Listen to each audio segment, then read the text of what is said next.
Bonjour, donc on est arrivé à la fiche TP numéro 4, à l'exercice 4, qui dit calculer l'expression suivante donnée par A égale x plus x au carré divisé par 1 plus 2 plus x à la puissance 3 divisé par 1 plus 2 plus 3, etc. jusqu'à obtenir x à la puissance n divisé par 1, la sommation de 1 jusqu'à le terme de 1 jusqu'à n.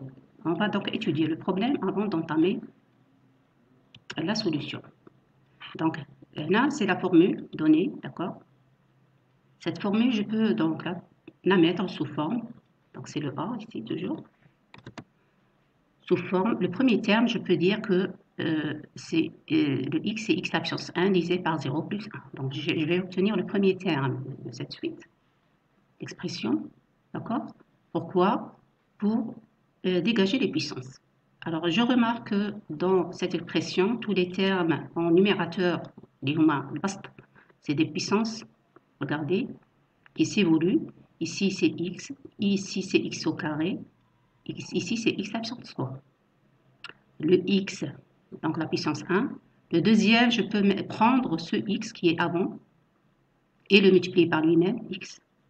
Pour ce troisième terme, le x à la puissance 3, je peux l'obtenir à partir de x au carré, le terme qui se trouve avant, que multiplie le x, et ainsi de suite. Donc c'est comme ça qu'on développe les puissances. Regardez la vidéo de l'exercice 5 de la fiche TD 4. Donc j'ai expliqué comment obtenir les produits. Bon, c'est des astuces que vous devez apprendre, d'accord? Même si vous n'avez pas eu l'idée comment faire les puissances, vous pouvez l'apprendre. Il y a des algorithmes que vous devez apprendre, d'accord? Tels que, par exemple, le factoriel ou bien les GCD, etc. pour vous faciliter donc la tâche. Donc, j'ai besoin de quoi aussi? Donc, regardez ici, on a des puissances. Donc, on va développer les puissances, c'est simple. Il y a le dénominateur, j'ai des sommations à faire. Donc, à partir de 0 jusqu'à le rang de la puissance. X à la puissance 1, donc divisé par 1. X au carré, donc je vais faire la sommation, si vous voulez, de 1 jusqu'à le rang de la puissance 2. X à la puissance 3 divisé par une sommation donc de 1, si vous voulez, de la sommation qui se trouvait avant, c'est 1 plus 2, que j'ajoute le rang qui est 3.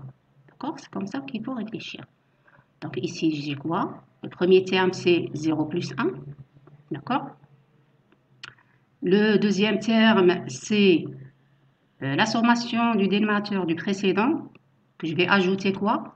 Le rang de la puissance qui se trouve en haut, numérateur. X à la puissance 3 divisé par une sommation. Je prends l'ancien somme qui est 1 plus 2, que j'ajoute plus 3, c'est-à-dire le rang de la puissance en cours. D'accord?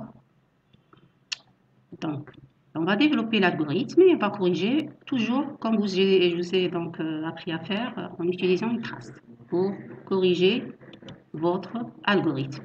D'accord?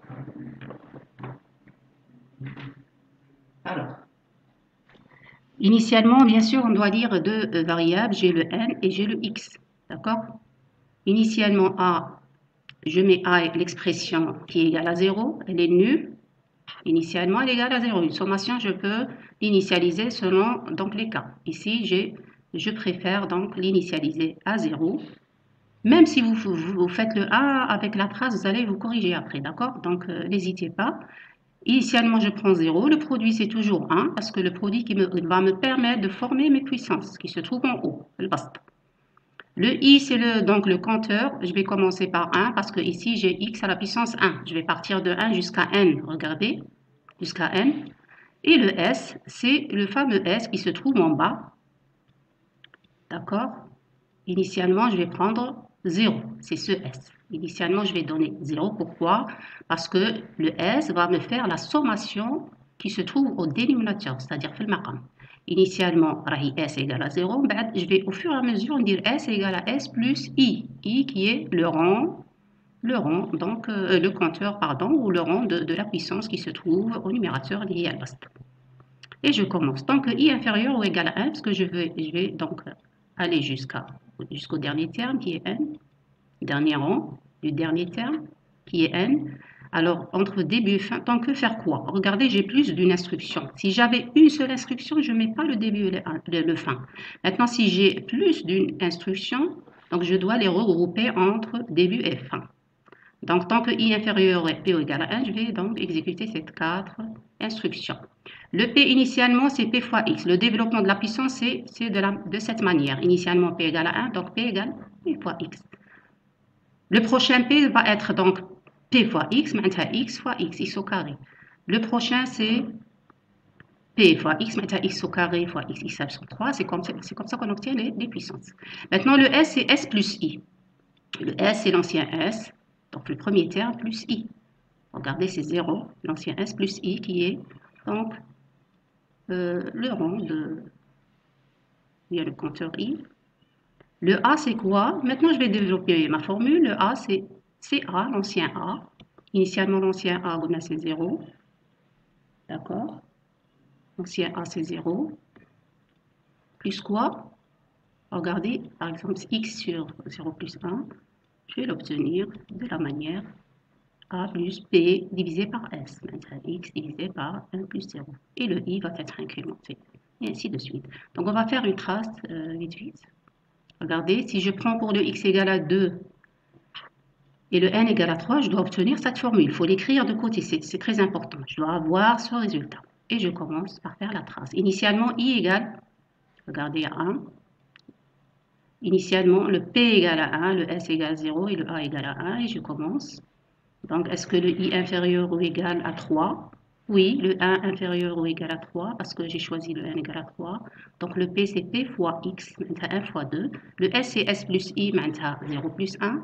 Et le a va être, donc, c'est le p plus, c'est le a, c'est l'ancien a plus p divisé par s. C'est l'ancien a qui est 0 plus p, regardez, p c'est 2, divisé par s, et ainsi de suite. Et le i va être i plus 1, 2. Alors, le 2 inférieur ou égal à 3, oui, donc p c'est p fois x. L'ancien p c'est 2 fois x, 2 fois 2. Le s c'est s plus i, maintenant c'est 1, l'ancien s il y a 1, plus i plus 2. Et le a c'est a plus p, c'est l'ancien a qui est 2, plus p qui est 2 fois 2, maintenant 2 au carré divisé par s qui est 1 plus 2, et ainsi de suite jusqu'à 3. D'accord? Et vous allez obtenir cette formule. Essayez de le faire, donc de traduire. Essayez de le traduire, regardez, voilà l'algorithme. Essayez de le traduire en langage C. Vous avez aussi l'exercice 5 à faire de la même manière. Il faut donc décortiquer le problème et trouver un algorithme à faire et puis traduisez en C. On se retrouve donc dans la prochaine séance présentielle et donc je vous corrigerai les 2 exercices. Donc travaillez s'il vous plaît, travaillez. Bon courage.